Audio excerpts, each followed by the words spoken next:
ফলে শওকতের এবারে যা পরিস্থিতি, হয়তো টিকিটই দেবে না তৃণমূল, হয়তো টিকিট, আর টিকিট দিলেও ও কোনো জায়গায় পশ্চিমবঙ্গে 294 সিটে কোনো জায়গায় শওকত জিতবে না। তারা বলছে যে শওকত যেখানে দাঁড়াবে সেখানে হারবে। শুনলাম তাদের তো শওকত বোধহয় এখন ভাঙড়ে আসতেও পারছে না, ভয়ে আসছেও না, পুলিশ টুলিশ নিয়ে আসছে বোধহয়। শওকত মোল্লা সে যে বোম বাঁধে এবং বোম মারে, এটা তো আমরা মুখ্যমন্ত্রীর স্টেটমেন্ট থেকে জানতে পেরেছি। বোম বাঁধা লোককে কেন ভাঙড়ের দায়িত্ব দিয়ে ভাঙড়কে অশান্ত করা হবে? ভাঙড় শান্তিপ্রিয় মানুষের জায়গা।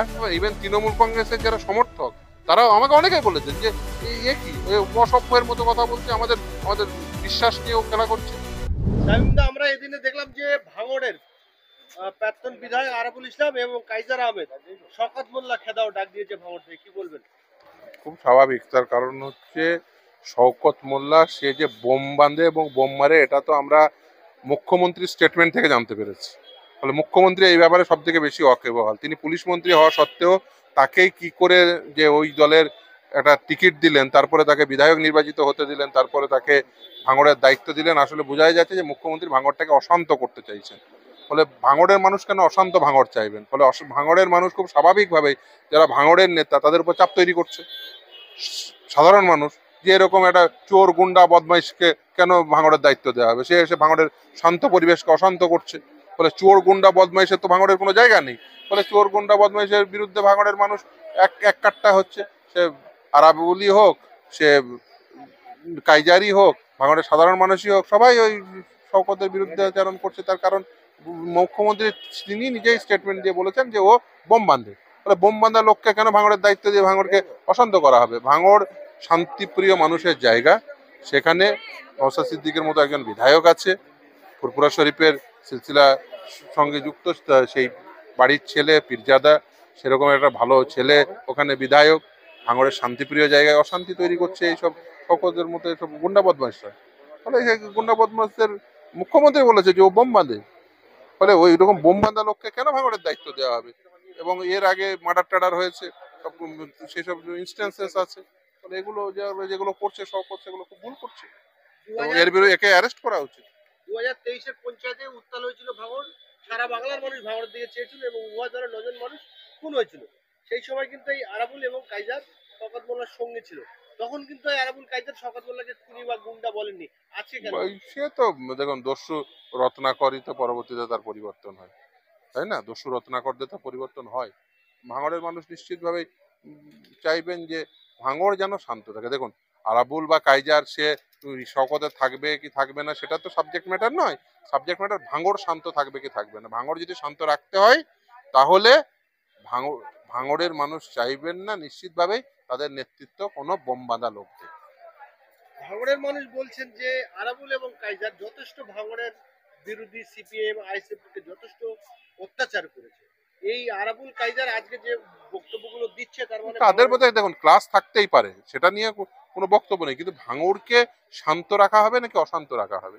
দেখুন, শওকতের নেতৃত্বে তো ভাঙড় তো ও যেভাবে ওই ভাঙড়ে একটার পর একটা ঘটনা ঘটিয়েছে, সেটা বোম বাঁধা লোক, ফলে খুব স্বাভাবিকভাবেই সে অশান্ত ভাঙড় চাইবে। ফলে অশান্ত ভাঙড় যখন দেখেছে ভাঙড়ের মানুষ, তখন ভাঙড়ের মানুষ এই অশান্ত ভাঙড়ের থেকে বেরিয়ে এসে শান্ত ভাঙড় দেখতে চাইছে। সেই জন্য সবাই তাদের বিরুদ্ধাচারণ করছেন। এবং আমি যা শুনলাম, তাদের তো শওকত বোধহয় এখন ভাঙড়ে আসতেও পারছে না, ভয়ে আসছেও না, পুলিশ টুলিশ নিয়ে আসছে বোধহয়। প্রচুর প্রচুর পুলিশ নিয়ে আসে, একা আসতে পারে না। কি কেমন নেতা যে নিজে গাড়ি করে নিজে ভাঙড় আসতে পারে না?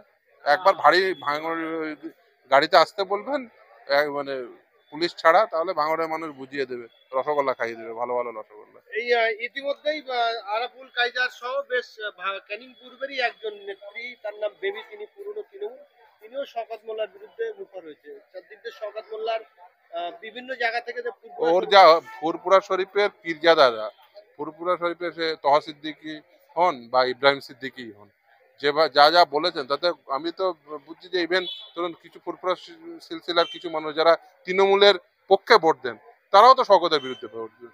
তারা বলছে যে শওকত যেখানে দাঁড়াবে সেখানে হারবে। মানে ওকে যদি ইভেন ভবানীপুরে এনে দাঁড় করায়, সেখানে সে হারিয়ে দিয়ে যাবে। ফলে শওকতের এবারে যা পরিস্থিতি, হয়তো টিকিটই দেবে না তৃণমূল, হয়তো টিকিটই দেবে না। এই কিছু মানুষ ভাঙড়ের কিছু মানুষ বলছেন যে বা টিকিট দিলেও ও কোনো জায়গায় পশ্চিমবঙ্গে 294 সিটে কোনো জায়গায় শওকত জিতবে না। কিছু মানুষ বলছেন যে এই যে ভাঙড়ের অশান্তি, তার কারণ আছে, তার কারণ হচ্ছে যে দেখুন, ফুরফুরা সিলসিলা তাদের তো ফলোয়ার আছে, এটা অস্বীকার করার লাভ নেই।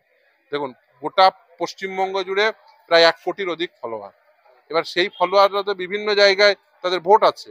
ফলে তারা যদি দেখেন যে তাদের পীর সাহেবদের, তাদের যাদেরকে তারা ফলো করে তাদেরকে গালাগালি করছেন, ফলে ওর বক্তব্য মানে কেউ ভালোভাবে, ইভেন তৃণমূল কংগ্রেসের যারা সমর্থক তারাও আমাকে অনেকেই বলেছেন যে এ কি, ওই অসভ্যের মতো কথা বলছে, আমাদের আমাদের বিশ্বাস নিয়েও খেলা করছে। তুই যা করছিস, বোম মেরেছিস, যা করেছিস করেছিস, তারপরে আবার তুই সিলসিলার বিরুদ্ধে কেন বলবি? মানুষ তো মানে ওখানে বেশি খেপে যাচ্ছে।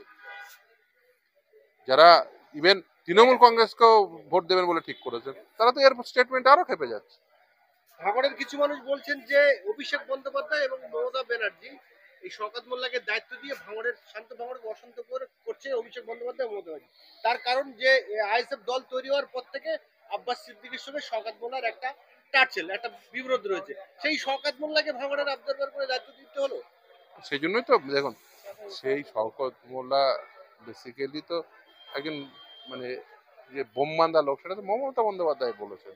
ফলে তিনি অশান্তি চাইছেন, তাই তিনি তাকে দায়িত্ব দিয়েছেন। গতকাল দেখলাম ভাঙড়ে এক ব্যক্তির মৃত্যু হয়, সেই জায়গায় শওকত মোল্লা উপস্থিত হয়, বলে এসআইয়ের আতঙ্কে মারা গেছে। কিন্তু তার ভাই যে মারা গেছে, সিদ্ধান্ত ভাই বলছে যে আমার বাবার নাম 2002 সালের ভোটার লিস্টে আছে, আমার ভাইকে আমার ভাই এসআইয়ের আতঙ্কে মরেনি, স্বামী স্ত্রীর ঝামেলায় মৃত্যু হয়েছে। কি বলবেন এই প্রসঙ্গে? ও লাশ খুঁজে বেড়াচ্ছে, এখন ভোটের আগে লাশ খুঁজে বেড়াচ্ছে যাতে ভোট পাওয়া যায়, কিন্তু বেশি ও করে তো লাভ হবে না। দেখুন, এসআইআর আতঙ্কে কেউ ভুগবেন না। এসআইআর এর লিস্টে চূড়ান্ত তালিকায় নাম থাকা মানে আপনি ভোট দিতে পারবেন। আর এসআইআর লিস্টে নাম না থাকা মানে যে আপনি ভারতীয় নাগরিক না, এটা প্রমাণিত হয়ে গেছে। এরকম ভাবার কোনো প্রকার কারণ নেই। এরা না আইন বোঝে, না ভোট বোঝে। বেসিক্যালি এরা তো বোম বাঁধা মানুষ। দেখুন, হঠাৎ করে মমতা ব্যানার্জির আনুকূল্যে এমএলএ হয়ে গেছে। আগে রাজ্জাকের গাড়ির পিছন পিছন ঘুরে বেড়াতো, মমতা ব্যানার্জির গাড়িতে বোম মারতো। এবার মমতা ব্যানার্জি দেখেছে যে ভালো বোম মারতে পারে। মমতা ব্যানার্জির 2 ধরনের লোক দরকার, একটা হচ্ছে বোম বাঁধা লোক, নাহলে ভালো টাকা তুলে দেওয়া লোক। পার্থরা ভালো টাকা তুলে দেওয়া লোক, সেই জন্য ওদের টিকিট দিত। আর এ ভালো বোম বাঁধা লোক, ওই জন্য টিকিট দেয়। As simple as that. কিন্তু মুখ্যমন্ত্রী তো এসআইয়ের বিরোধিতা করছে।